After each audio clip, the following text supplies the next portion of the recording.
Today, let's talk about the man after God's own heart. Reading to you from 1 Samuel chapter 13, verses 13 and 14. And Samuel said to Saul, "You have done foolishly. You have not kept the commandment of the Lord your God, which he commanded you. For now the Lord would have established your kingdom over Israel forever. But now your kingdom shall not continue, for the Lord has sought for himself a man after his own heart, and the Lord has commanded him to be commander over his people, because you have not kept what the Lord commanded you." King Saul sinned foolishly before the Lord. He failed to keep God's commandment, and Saul made excuses instead of getting right with God. It wasn't only that Saul sinned, the sin came from a heart far from God. Therefore, God promised to take the kingdom away from Saul and his family. Through the prophet Samuel, God told Saul, "But now your kingdom shall not continue." From these words, we might expect Saul to be removed as king right at that moment, but he would reign another 15 to 20 years. He was still on the throne as king, but the end of his kingdom was inevitable. The kingdom was taken from Saul because he sinned, but it was more than that. The man who replaced Saul, of course that was David, he also sinned.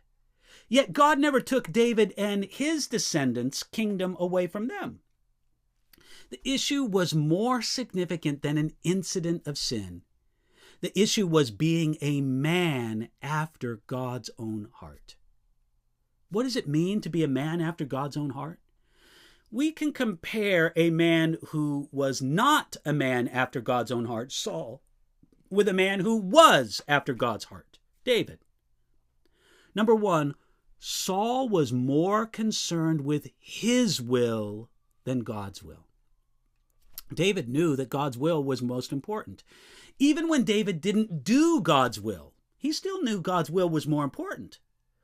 All sin is a disregard of God, but David sinned more out of weakness, and Saul sinned more out of disregard for God.